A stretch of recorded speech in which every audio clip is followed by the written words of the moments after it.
Bem, santos, estou feliz por ver todos vocês. Não é maravilhoso estarmos aqui nesse treinamento pela misericórdia do Senhor? Santos, como vocês podem ver na sua apostila dos esboços, este treinamento é sobre experimentar, desfrutar e expressar Cristo.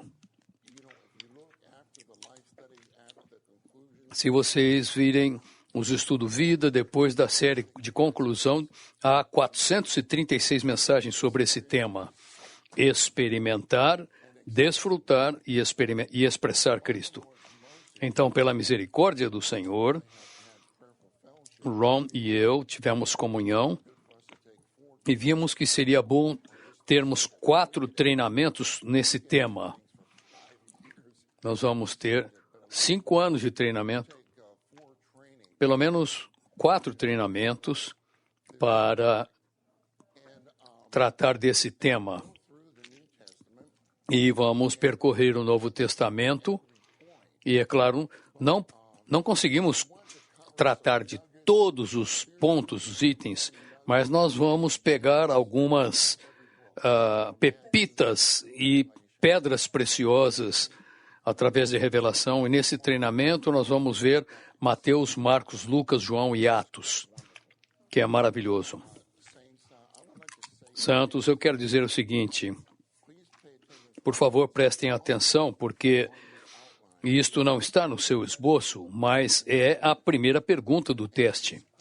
E a pergunta é a seguinte: qual é o significado intrínseco do tema geral do treinamento?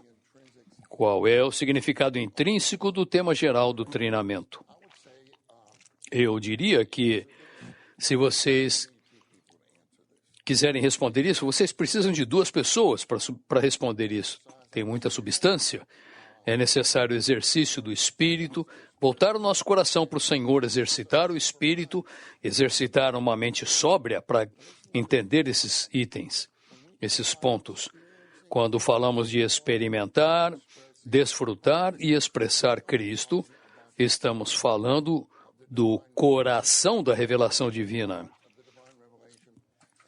O coração da revelação divina e o conceito central, o pensamento central da economia de Deus. Esse é o significado intrínseco, o coração da revelação divina e o pensamento central da economia eterna de Deus. E, em nossa experiência e desfrute de Cristo, são para a expressão coletiva de Cristo, como o corpo orgânico de Cristo, que se consumará na Nova Jerusalém, como a expressão final e máxima de Cristo. Então podemos ver que esses 3 assuntos intrinsecamente são experimentar, desfrutar e expressar Cristo. Deixe-me dizer o seguinte, santos. Em Filipenses 2:2, Paulo disse para pensarmos a mesma coisa. Penseis a mesma coisa. Eu gosto disso, porque o que é essa mesma coisa? Essa mesma coisa é a experiência subjetiva de Cristo como o nosso desfrute. Vamos ver que esse experimentar e desfrute são distintos, mas são inseparáveis. Uma coisa é a experiência subjetiva de Cristo como nosso desfrute. Precisamos pensar essa mesma coisa. A nossa mente deve estar focada, centrada na experiência subjetiva de Cristo para o nosso desfrute. Agora, santos, se vocês virem o livro de Filipenses, não é apenas... Enquanto eu compartilho, o que estou compartilhando com vocês vem de um livro chamado A Experiência de Cristo. O irmão Lee deu essas mensagens. Cadê o Bill Lawson? Ele deu em Newton? Foi em Newton, Massachusetts, 1978. E essas mensagens são espetaculares. Você lê, o irmão Lee não compartilhou essas coisas em nenhum outro lugar. Ele mostra nesse livro que Filipenses é um livro não apenas sobre a experiência de Cristo, mas também sobre o desfrute de Cristo. Se você vir as notas de rodapé em Filipenses, há versículo após versículo sobre desfrutar o Senhor. Alegrai-vos no Senhor sempre. Outra vez digo, alegrai-vos. Todo tipo de versículo sobre o desfrute de Cristo. Ouçam, santos, eu realmente gosto disso. A experiência de Cristo primordialmente é no nosso espírito, mas o desfrute de Cristo é em nossa alma, nossa mente, emoção e vontade. Então, a experiência de Cristo primordialmente é no nosso espírito. Você não pode ter o desfrute de Cristo na sua alma sem tocá-lo no espírito, primeiramente. Então, a experiência de Cristo é principalmente no nosso espírito, o desfrute de Cristo é principalmente na nossa mente, nossa alma, nossa mente, emoção e vontade. Então, Paulo diz aos Filipenses, no capítulo 2, versículo 2, que ele quer que eles tenham a mesma alma, sejam unidos de alma. Não apenas em espírito, mas unidos de alma. O irmão Lee falou, o irmão Lee disse que você poderia traduzir essa expressão que eu quero que vocês tenham co-alma, tenham a mesma alma. Se você ver Filipenses, o que você vê nesse livro é a mente, a emoção e a vontade. Em Filipenses 2:2, eu compartilhei com vocês, penseis a mesma coisa. Isso é a nossa mente. No versículo 5, Paulo disse, tende em vós esta maneira de pensar. É a mente do dispensar de Cristo para nossa mente, que essa maneira de pensar, essa mente esteja em você, que também houve em Cristo Jesus. É a mente de um escravo que foi obediente até a morte e morte de cruz. Então, que essa mente, essa maneira de pensar esteja em nós. Você tem a mente em Filipenses 1:8. Paulo disse, tenho saudades de todos vós no entranhável afeto de Cristo Jesus. Isso é a nossa emoção. Podemos fazer uma oração curta. Senhor, torna as tuas entranhas as minhas entranhas. As partes interiores do Senhor para a igreja sejam duplicadas, reproduzidas em nossas emoções para tornar-se as nossas emoções. E em Filipenses 2:13 diz que Deus é quem opera em vós tanto o querer como o realizar. Então você tem o querer, aí tem a vontade. É Deus quem opera em vós o querer. Se você não quiser, se você não for, Senhor, opera em mim o querer para o seu bom prazer. Então você vê que aqui tem a mente, a emoção e a vontade, são faladas em Filipenses, como uma duplicação e reprodução da mente, emoção e vontade de Cristo. Não apenas isso.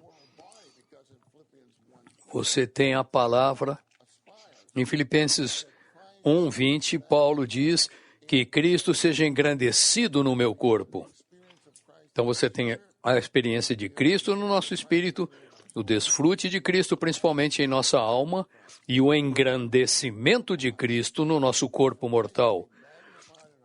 E para Cristo ser magnificado, engrandecido no nosso corpo, significa que Ele é exaltado no nosso corpo e ele se torna grandioso no nosso corpo.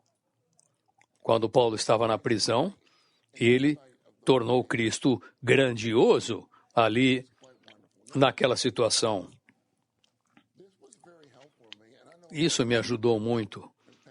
Eu sei que já falamos sobre isso em conferências passadas, mas isso nunca se torna velho para mim. O nosso irmão disse, é possível termos a experiência de Cristo sem o desfrute de Cristo. E ele disse, o problema está com a nossa alma, a nossa mente, emoção e vontade. Ele dá o exemplo. Ele fala, é como crianças que são obrigadas a comer sem desfrutar a sua comida.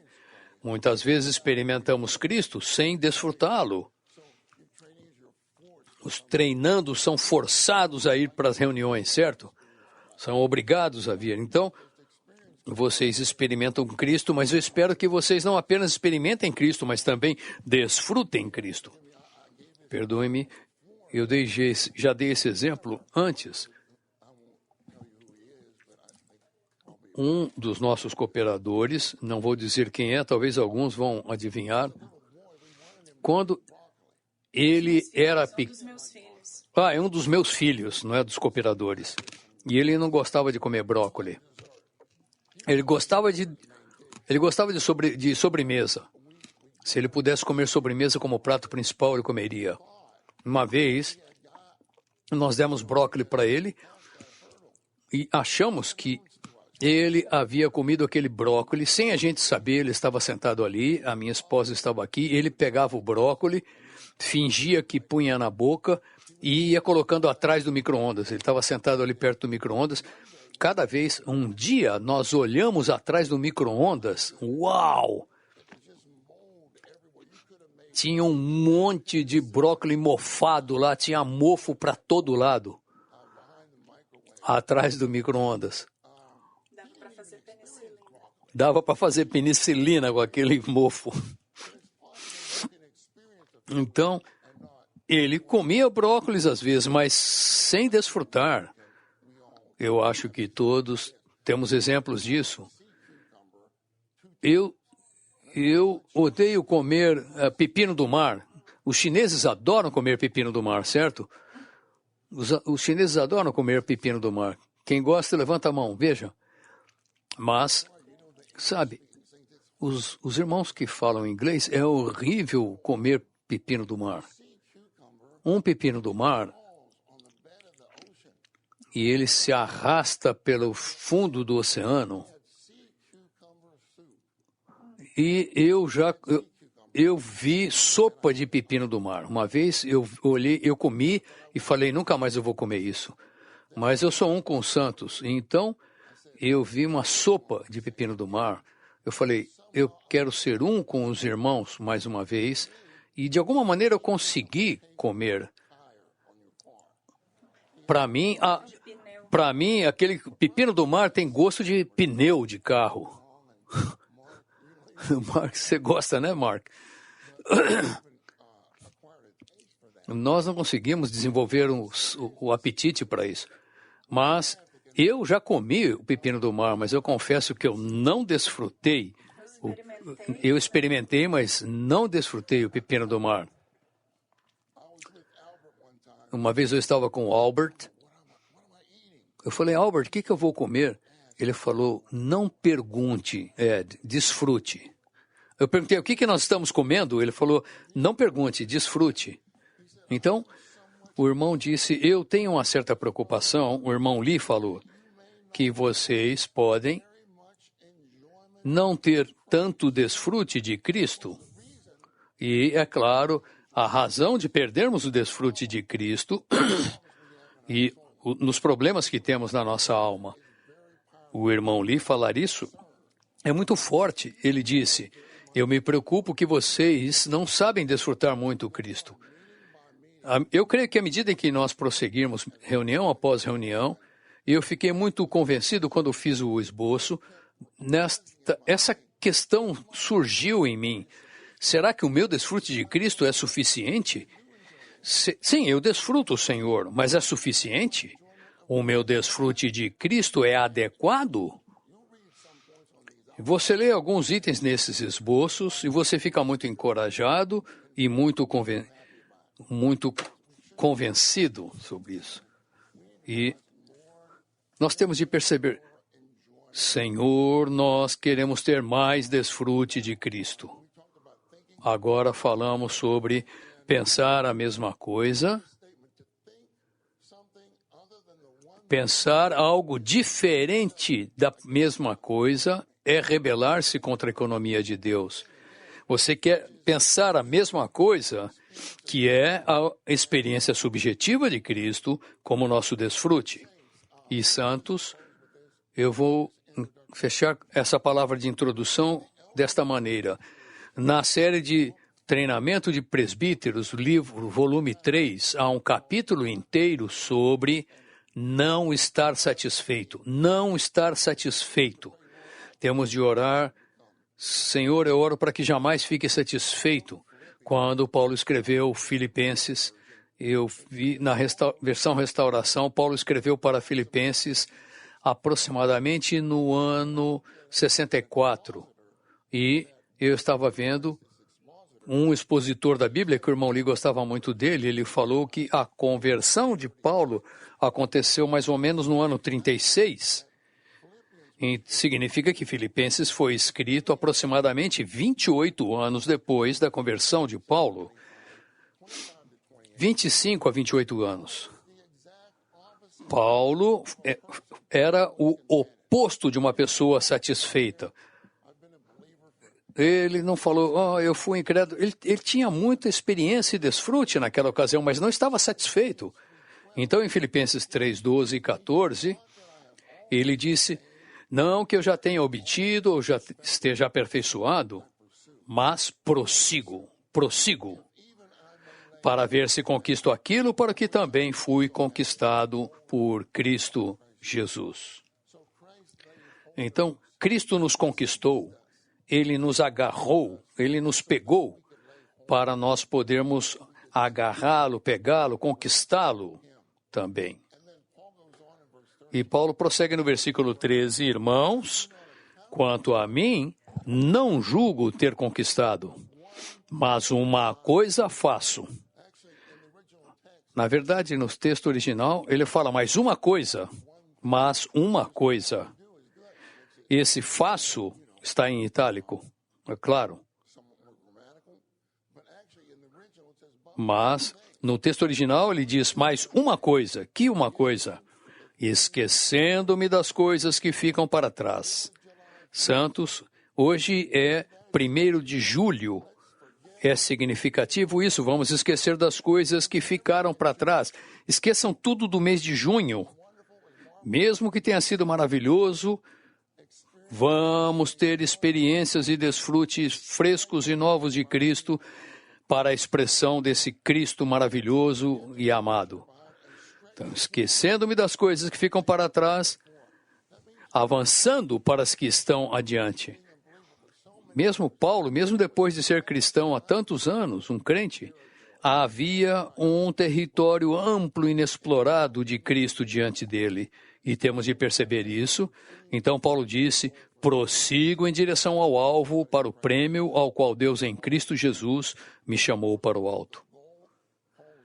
Então, o alvo de Paulo era o desfrute de Cristo mais pleno e ganhar Cristo totalmente. E o prêmio está no reino milenar, que é o desfrute máximo de Cristo no reino milenar. Então, eu não sei como você pode descrever a eternidade futura, mas a eternidade futura, no reino milenar, vai ser o desfrute máximo de Cristo. A eternidade futura vai ser 1 trilhão do desfrute de Cristo. Eu aprendi isso com vocês. Bem, santos, espero que vocês tenham recebido essa palavra de introdução. Qual é o significado intrínseco do tema geral deste treinamento? Agora vamos ver a mensagem 1, que é uma das pepitas ou da pedra preciosa. Cristo como a grande luz. Cristo como a grande luz é aquele que tem autoridade, ele é o médico, ele é o noivo, ele é o pano novo e ele é o vinho novo. Você só de ler isso aqui não aumenta seu amor pelo Senhor? Ok, vamos ver o algarismo romano 1. Cristo é a grande luz brilhando sobre os que estão sentados nas trevas e raiando aos que estão sentados nas regiões da sombra da morte. Todos estes versículos aqui são muito maravilhosos. Eu gosto de João, capítulo 1, 4 e 5, fala nele estava a vida, e a vida era a luz dos homens. a luz resplandece nas trevas.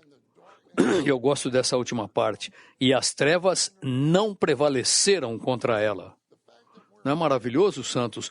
O fato de estarmos aqui significa que as trevas não prevaleceram contra a luz em nós. É maravilhoso isso.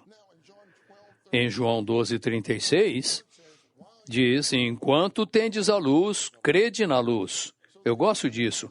Para que vos torneis filhos da luz.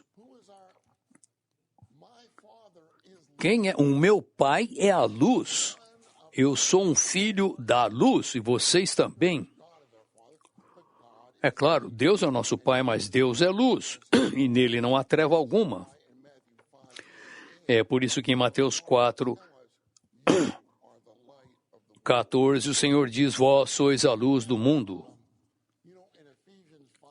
Em Efésios 5:8 diz: pois outrora erais trevas. Ele não diz outroras estáveis em trevas, mas ele fala outrora erais trevas. Porém agora sois luz no Senhor, andai como filhos da luz.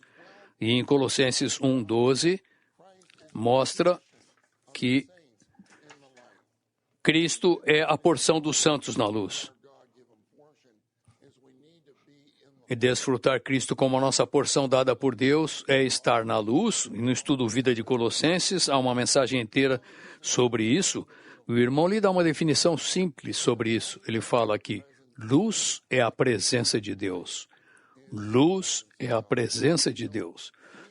Então, desfrutamos Cristo como a nossa porção dada por Deus na sua presença. 2 Coríntios 4:6 e 7, não vamos ver isso tudo, mas Paulo disse, veja o que ele disse. Ele disse: porque o Deus que disse, das trevas resplandecerá a luz. Paulo estava se referindo a Gênesis 1, lá atrás. 1, versículos 1, 2 e 3. O Deus que disse. Paulo conhecia Deus como o Deus que disse. Porque o Deus que disse, das trevas resplandecerá a luz. Isso está em Gênesis 1, 3. Ele mesmo é quem resplandeceu em nosso coração. Você vê, Cristo é o tesouro que resplandeceu em nosso coração. Mas o que Paulo está falando, a sua experiência de conversão, ele voltou até os primeiros 3 versículos de Gênesis. No princípio, Deus criou os céus e a terra, certo? E sabemos que a terra se tornou sem forma e vazia, e o abismo estava sobre as águas, sobre a face das... Nós estávamos assim, vazios, sem forma, e éramos pessoas vazias, e as trevas estavam sobre a face do abismo. E é isso que Saulo de Tarso era, mas Deus decidiu entrar, Deus decidiu vir, e Deus disse, enquanto ele estava no caminho de Damasco, o Deus que disse em Gênesis 1, ele falou luz no ser de Paulo, haja luz. E essa luz brilhou em Saulo de Tarso. Então, o que mostra é que o resplandecer de Deus produz os ministros da nova aliança e os seus ministérios. E esses versículos santos são bons para fazermos orações simples para o Senhor. Lucas 1, 78 e 79, por causa da entranhável misericórdia de nosso Deus, pela qual nos visitará do alto o sol nascente, para iluminar os que estão sentados nas trevas e na sombra da morte, para dirigir os nossos pés ao caminho da paz. Então, santos, ele é o sol nascente. Nesta reunião, a cada reunião, a cada dia, queremos desfrutá-lo como o sol nascente, visitando-nos do alto. Uma vez eu estava em Tóquio, e eu quero voltar para Tóquio. Eu acordei muito cedo pela manhã, bem cedinho. E eu fui ver o sol nascer. E aí eu descobri que o Japão é a terra do sol nascente, não é maravilhoso? É a terra do sol nascente. O sol nascente é Cristo. Eu compartilhei isso com os santos em Tóquio, Não sei o quanto eles desfrutaram isso, mas Cristo é o sol nascente. E Ele tem misericórdias, entranhável misericórdia. Então, em Lucas 6, o Senhor fala: sede compassivos, assim como vosso Pai é compassivo. Compaixão é mais rico ainda do que misericórdia. É mais profundo, mais refinado do que a misericórdia e tem a ver com os afetos interiores do Pai por nós. Em Lamentações 3, 22 e 23, eu estava tendo comunhão com a minha esposa antes da reunião, vindo para a reunião. Às vezes nós pulamos a primeira parte desses versículos. Fala: as misericórdias do Senhor são a causa de não sermos consumidos. Nós deveríamos ter sido consumidos há muito tempo, mas é a misericórdia do Senhor a causa de não sermos consumidos. E vocês? Porque as suas compaixões não se renovam a toda manhã, não tem fim. Jeremias, ele contatava Deus como o Deus compassivo a cada manhã. E a letra B fala: mas para vós outros que tendes o meu nome, nascerá o sol da justiça, trazendo salvação nas suas asas. Saireis e saltareis como bezerros soltos na estrebaria. Ele tem cura nas suas asas. Nas suas asas, vocês podem ver que está o sol nascente. E quando ele brilha em nós, ele é a luz da vida. Ele brilhar em nós como o sol é para ele dissipar todas as trevas em nós. E ele tem cura nas suas asas. Então, isso é ser curado em vida para anular toda injustiça em nós. Eu gosto muito disso. Letra C, o Salmo 22 é segundo a melodia Corça da Manhã. Que melodia, a Corça da Manhã. Você pode ir em qualquer gravadora de disco aí e tenta encontrar ali uma música que seja segundo a melodia Corça da Manhã. É impressionante. O Salmo 22 fala da morte redentora do Senhor e a sua ressurreição que produziu a igreja. Vamos enfatizar essa ressurreição que produziu a igreja. E em ressurreição, Cristo é uma corça. E eu fui ver o significado da palavra corça. Corça é um veado vermelho fêmea. E esse veado vermelho fêmea, ele salta, pula, é vivo e ativo. Então, em ressurreição, você interiormente é uma pessoa que salta, pula, é viva e ativa. E refrescante, porque ao alvorecer está com você. Letra D, porém os que te amam brilham como o sol quando se levanta no seu esplendor. Levanta-te e resplandece, é chegada a tua luz, é nascida sobre ti a glória do Senhor. Isaías 61. Letra E. A vereda dos justos é como a luz da aurora, que vai brilhando mais e mais até ser dia perfeito. A palavra aurora está aqui. A aurora é o levantar do sol, o sol nascer logo no começo. Precisamos ser reavivados para ter um novo começo a cada dia, para receber o Senhor como a luz da aurora. Filipenses 2, 15 e 16 diz que estamos no meio de uma geração corrompida e perversa. Eu gosto de Paulo ter dito isso. Entre a qual, Paulo disse, resplandeceis. A nossa função é resplandecer no meio de uma geração corrompida e perversa como luzeiros no mundo. E então Paulo fala, expondo a palavra da vida. O que significa isso? Significa que nós aplicamos a palavra da vida, apresentamos a palavra da vida e a oferecemos ao mundo ao viver Cristo. Letra F. Então os justos resplandecerão como o sol no reino de seu Pai.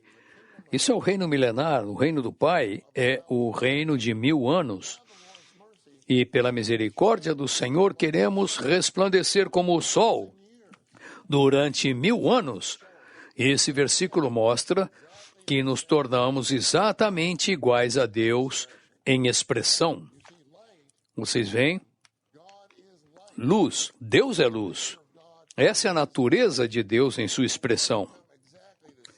Então, nos tornamos exatamente iguais a Deus, não apenas em vida e natureza, mas também na expressão. Vamos ver agora o algoritmo romano 2. O centurião viu que o Senhor tinha autoridade, porque ele era um homem sujeito à autoridade. Eis aqui um centurião. O centurião não era um judeu. O centurião, você não pode encantoar o Senhor. Você não pode colocar o Senhor de uma maneira achando que sabe como ele vai reagir. Não, não. Você pode vir, mas ele é como o vento. Você não sabe de onde vem nem para onde vai. E João disse que todo aquele que é nascido do Espírito é assim. O Senhor, neste capítulo, o centurião disse: Senhor, o meu servo está paralítico na minha casa, sendo atormentado. Ele não pediu para o Senhor fazer nada nessa hora. E ouçam, o Senhor disse: eu irei curá-lo. Mas o centurião respondeu: Senhor, não sou digno de que entres debaixo do meu teto, mas apenas dize uma palavra e o meu servo será curado. Ouçam, ele disse: pois também eu sou homem sujeito à autoridade. Ele não falou: eu sou um homem de autoridade. É claro, Senhor Jesus, tu és um homem de autoridade, eu também sou um homem de autoridade. O centurião tinha autoridade sobre todos aqueles homens, sob o seu comando, mas ele sabia que a razão daqueles soldados estarem sujeitos a ele é porque ele era um homem sob autoridade, e ele reconheceu que o Senhor era um homem sob autoridade de Deus Pai. E o centurião disse: eu digo a este, vai, ele vai, a outro, vem, ele vem, e ao meu servo faze isto, e ele faz. Quando Jesus ouviu isso, eu também sou um homem sob autoridade, o centurião disse: tu não precisas ir, apenas diz uma palavra e o meu servo será curado. E foi exatamente isso que aconteceu. E o Senhor disse: em verdade que afirmo que em ninguém de Israel achei tamanha fé. Letra A. O centurião reconheceu que o Senhor era um homem sob autoridade. Quando ele disse: pois também sou um homem sujeito à autoridade, o centurião era um homem sob autoridade, ele tinha autoridade para comandar seus subordinados. Há uma passagem aqui, no livro Experiência de Vida, no capítulo cujo título é Reinar.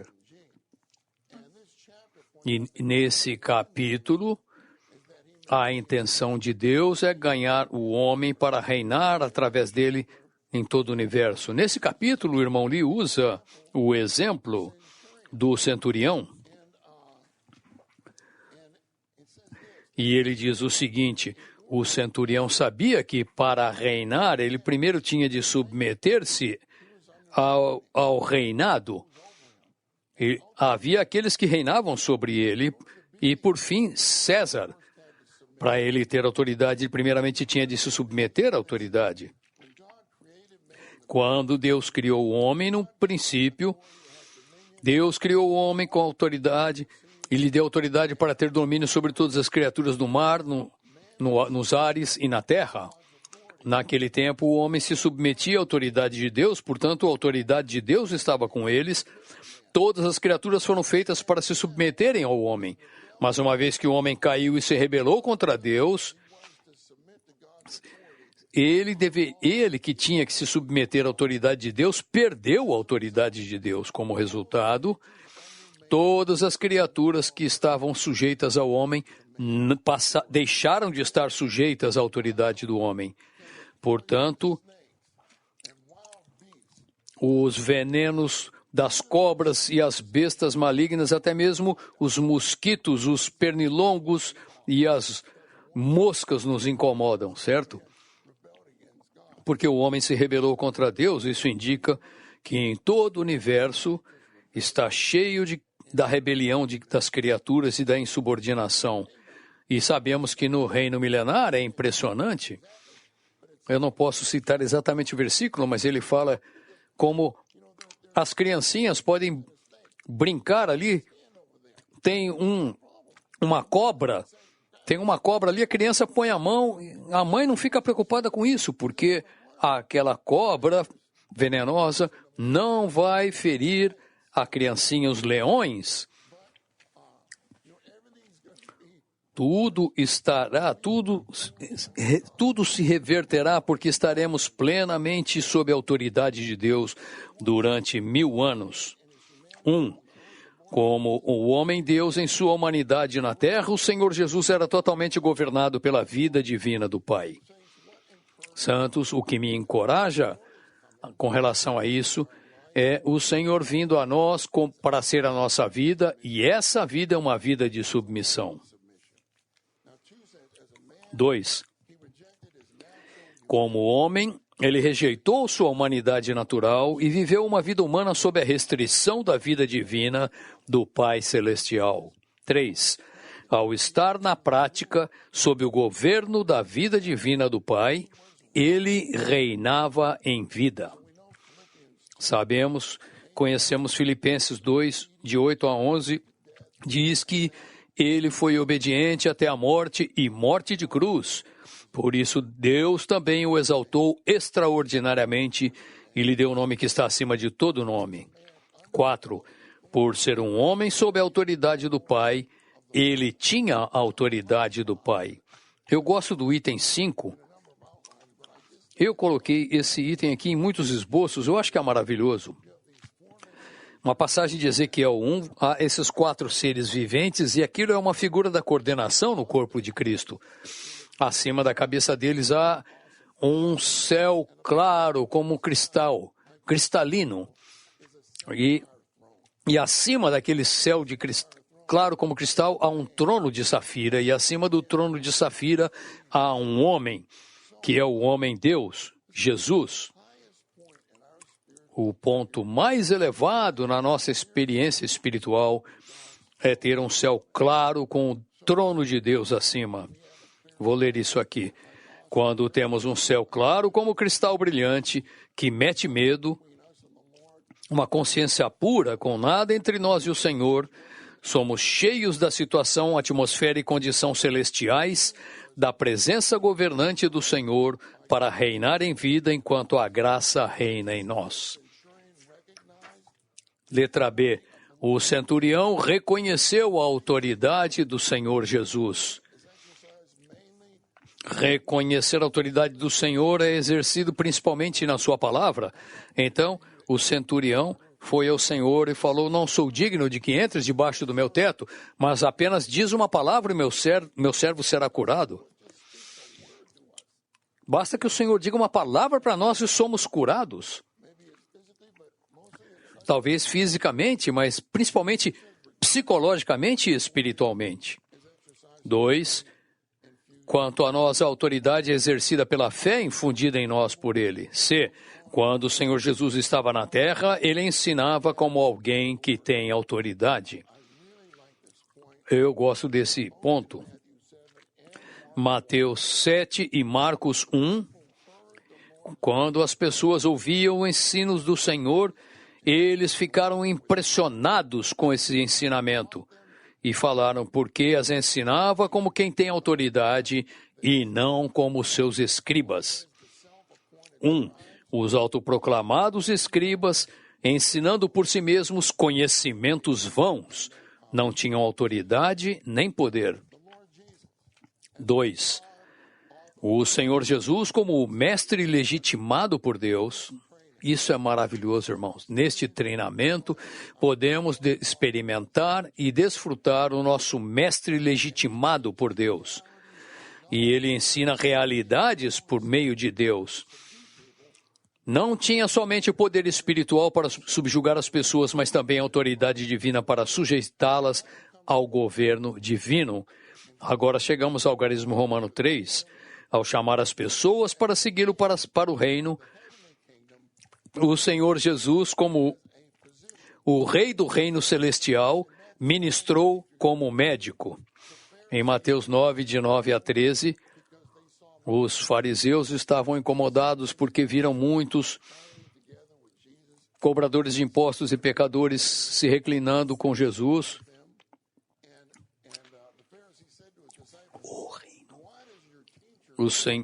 E perguntaram para eles, os fariseus, por que o vosso mestre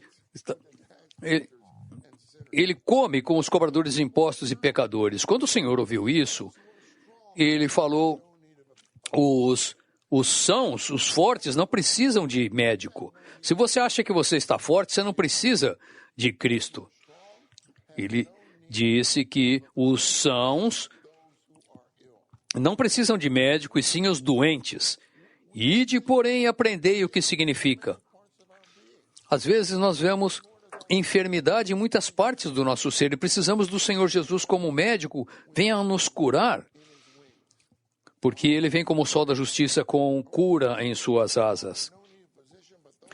Os sãos não precisam de médicos, e sim os doentes. E ele falou, ide, porém, aprendei o que significa.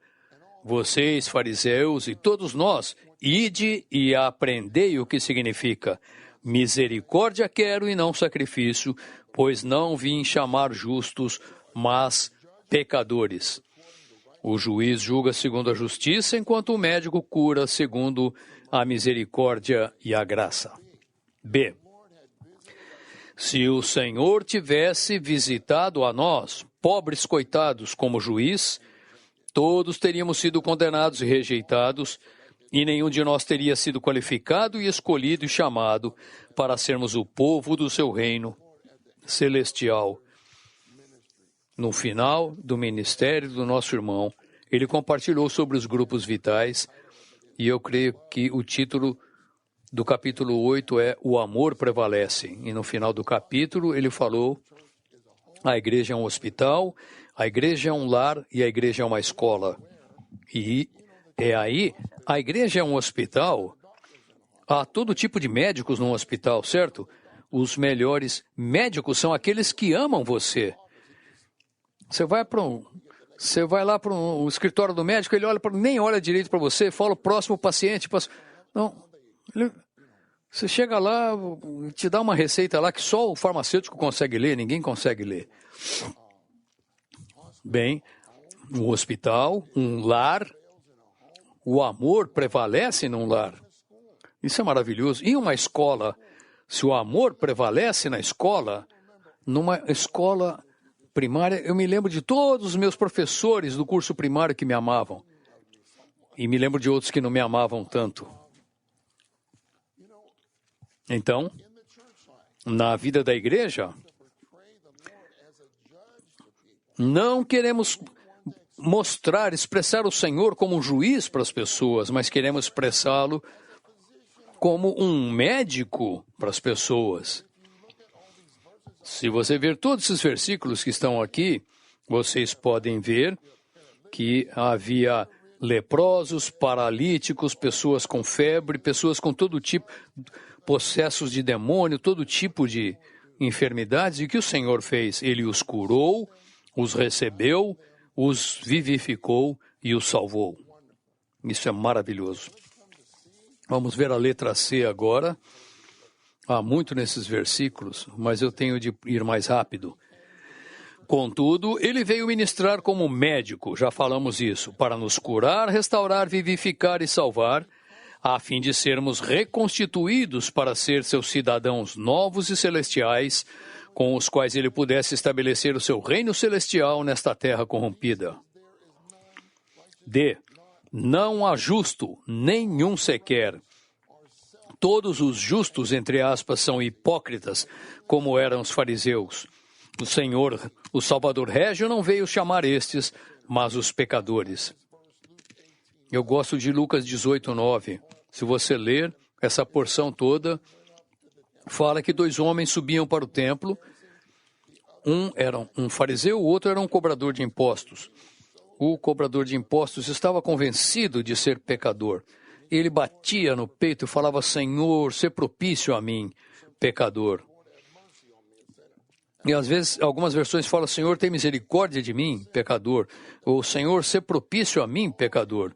Mas o fariseu, ele falou: dou graças ao Senhor por não ser como aquele homem ali. Eu jejuo 2 vezes por semana, dou o dízimo. Eu faço todas essas coisas. E na minha casa.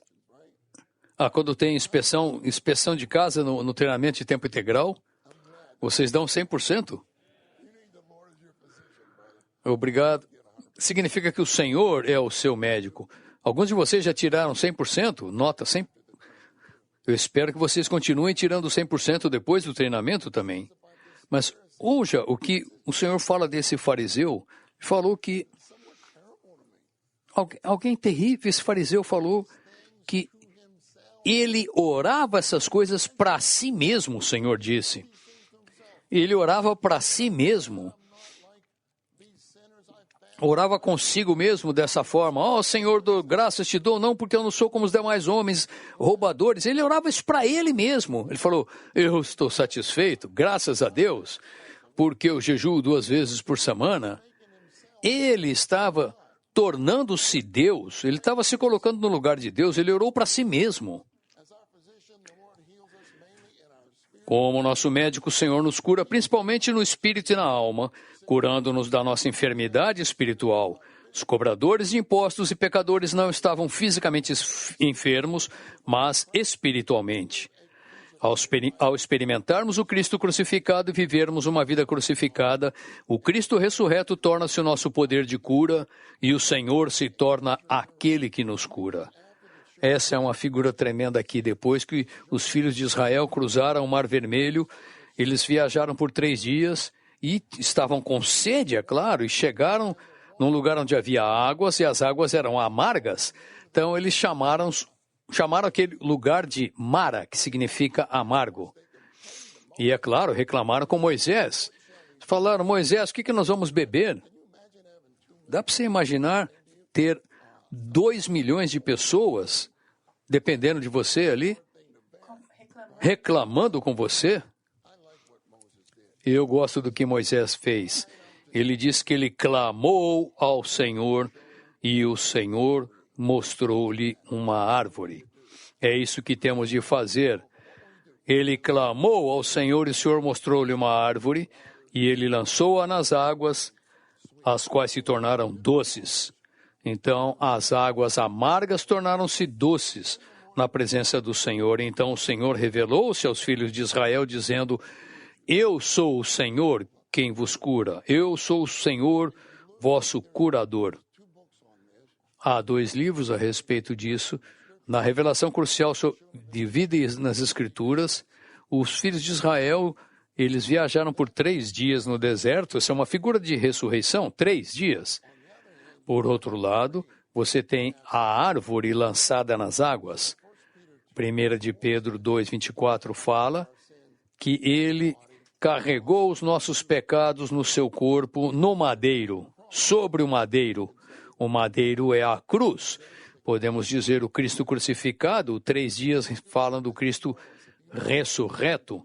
Em Apocalipse 2:7, nota 6. Há uma definição da árvore da vida e ele fala que é a palavra árvore.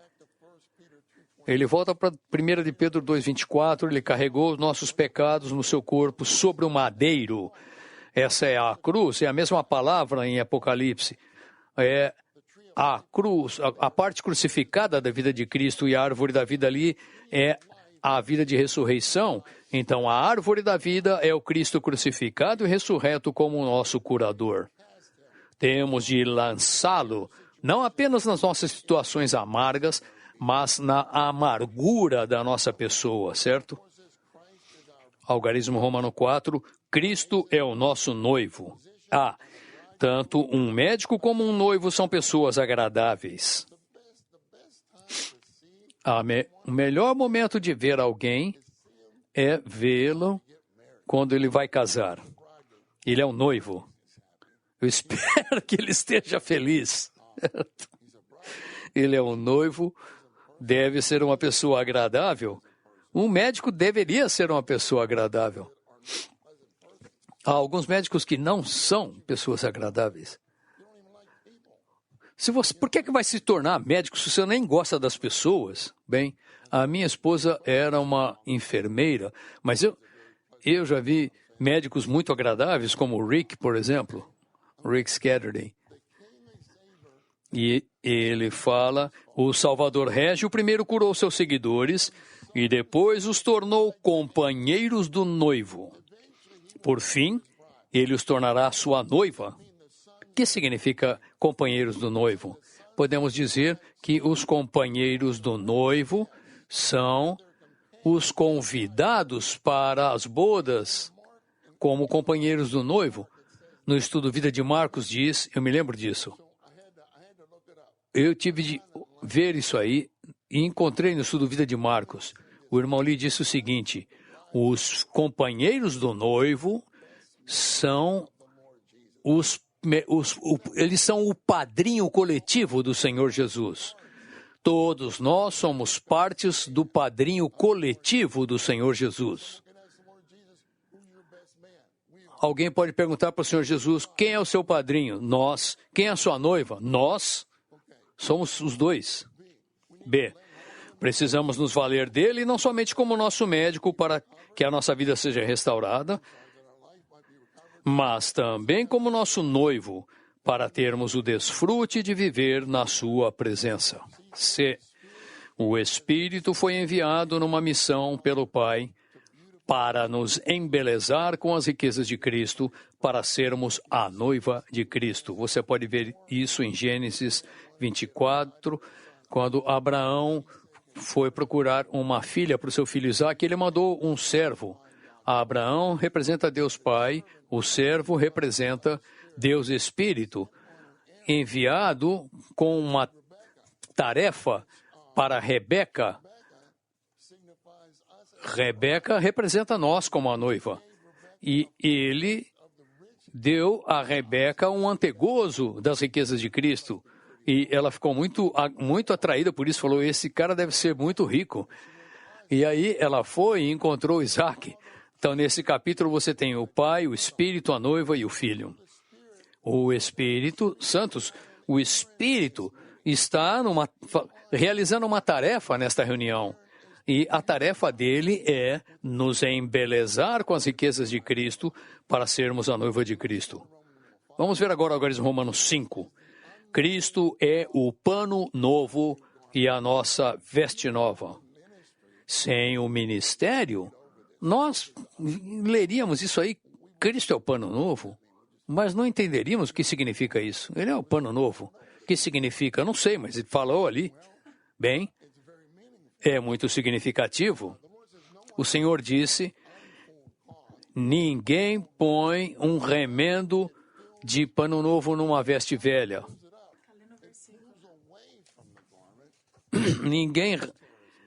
Ninguém põe remendo de pano novo na veste velha, pois o remendo repuxa o tecido e o rasgo fica maior. Então significa que colocar um pano novo, um remendo de pano novo numa veste velha vai rasgar mais ainda. A palavra novo significa não cardado, não tratado pelo vapor e não lavado, não acabado, não trabalhado. O pano novo significa Cristo, da sua encarnação até a sua crucificação. Em outras palavras, ele ainda não havia sido totalmente tratado, ele era um pano novo, ele tinha de ser totalmente tratado através da crucificação e ressurreição. Como um pano novo, não tratado, não acabado, ao passo que a veste nova em Lucas 5,36 significa Cristo como a veste nova após ele ter sido tratado, entre aspas, na sua crucificação. C.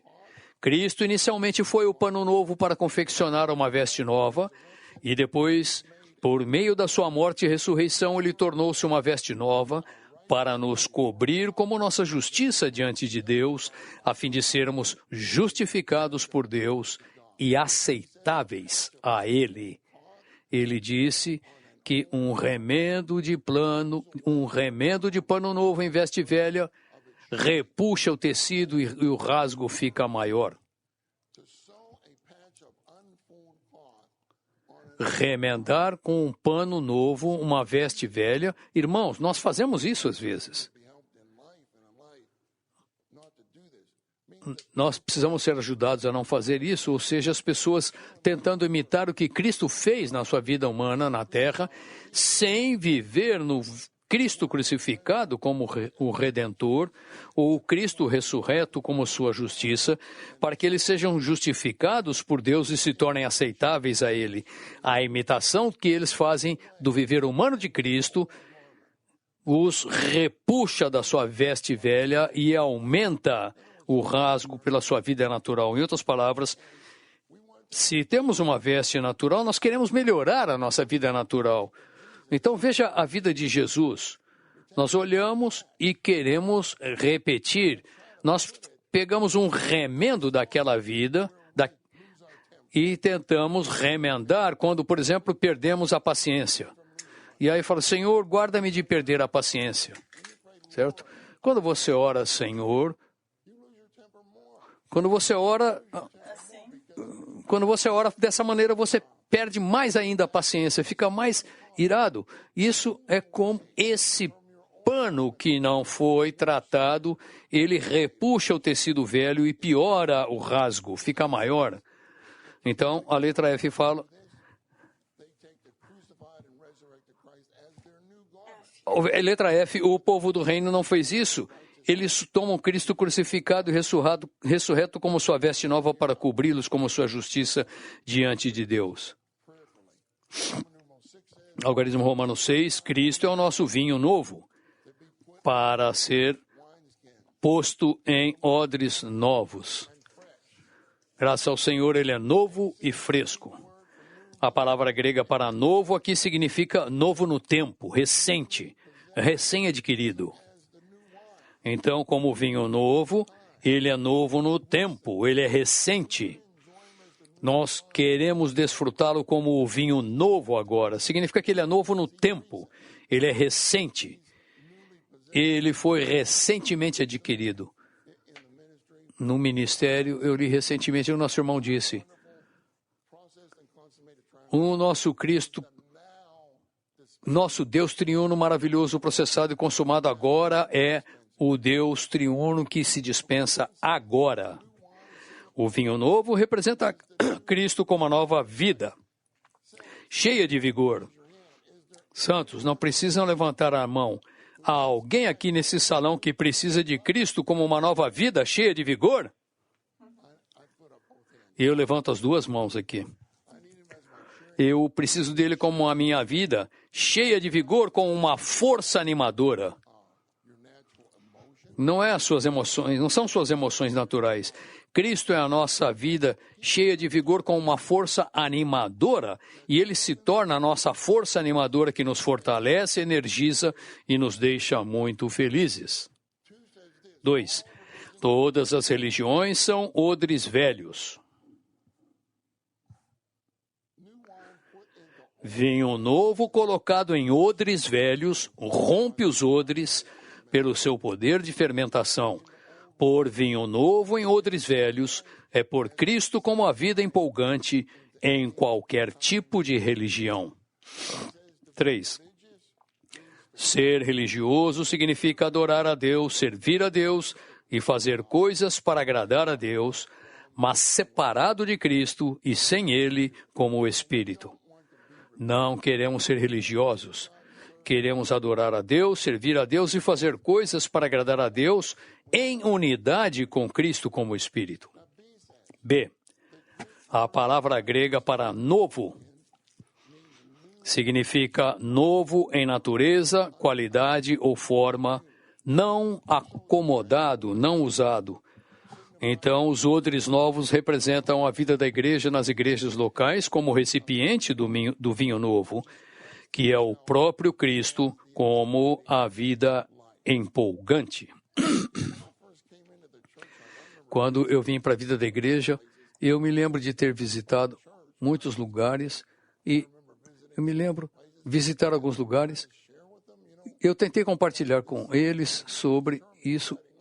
Eu não tinha essa palavra empolgante, mas era empolgante. Então, as coisas que nós víamos e tocávamos na restauração eram impressionantes. Eu me lembro que estava sentado à mesa com várias pessoas do seminário teológico ali e eu falei algo sobre Cristo para eles e aí foi assim, ó, afundou. Eu falei, ok, vamos falar sobre jogar golfe, jogar tênis. Eles não querem saber de falar sobre Cristo. Aquilo me chocou. Eu pensava que todo cristão amava Cristo e gostava de falar sobre Cristo.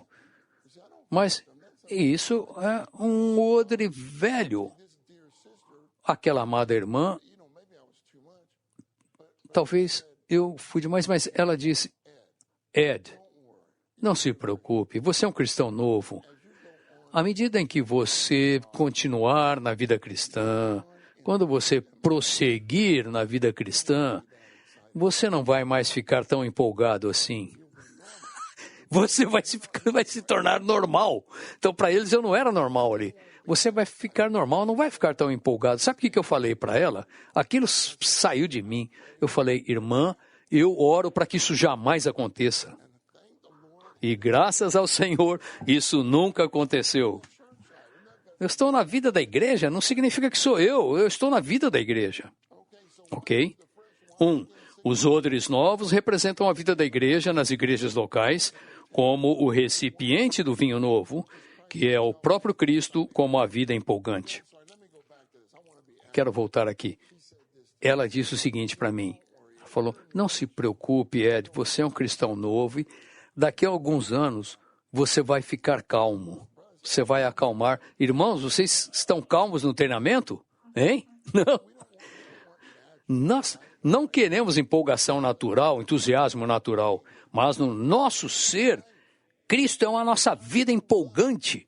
Ele é a nossa força animadora, o nosso novo vinho novo. Eu falei, eu oro para que jamais aconteça isso, irmã. Ok? Vamos ver 2. O Cristo individual é o vinho novo, a vida interior estimulante.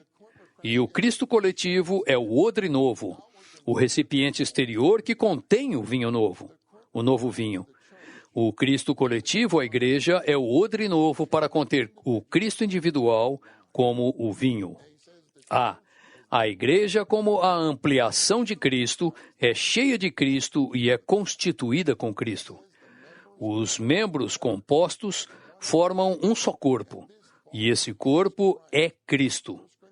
1 Coríntios 12:12, quando fala do corpo, fala que o corpo é o Cristo. Assim também é o Cristo. Portanto, o Cristo é a cabeça do corpo e o corpo da cabeça. C. Cristo não está dividido. O Cristo em você é um com o Cristo em mim. E o Cristo em nós é um com o Cristo em todos os cristãos. Não é maravilhoso isso? Eu me lembro uma vez, eu li uma história do irmão Watchmani. Ele estava tendo comunhão com um cristão e o cristão estava discordando dele. E o irmão Watchmani disse para ele, irmão, eu sei que você não concorda exteriormente, mas o Cristo dentro de você, ele concorda comigo. Achei muito bom isso.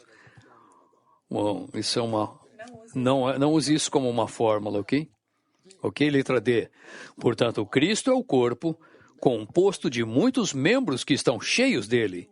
Esse é o odre novo, que é a vida da igreja para conter Cristo como vinho novo. 3.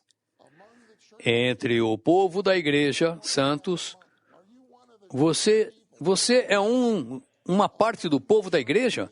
Entre o povo da igreja, a nova veste, um novo vinho e o odre novo foram restaurados. Temos Cristo coletivamente como nossa vida na igreja, e a igreja, o odre, é o objetivo final de Deus. Não é maravilhoso isso, santos? Então temos Cristo como a grande luz, aquele que tem autoridade, é o médico, o noivo e o pano novo e o novo vinho novo. Não se esqueçam do significado intrínseco do tema deste treinamento, que será a primeira pergunta, e há outras perguntas para vocês. E eu quero que vocês saibam qual é a resposta a essa pergunta. Eu não quero que ninguém chegue aqui e fale, não. Quando o Bill e o Steve vierem aqui, eu espero que eles peçam para que 2 de vocês falem sobre o significado intrínseco de experimentar, desfrutar e expressar Cristo, ok? Vou parar por aqui, santos. Não é um milagre? Eu consegui terminar 5:10. 5 minutos antes do horário. Isso dá muito tempo para vocês compartilharem. Ok, santos? Vamos orar com quem está ao nosso lado por 1 minuto, e então o irmão Bob nos dirá o que fazer.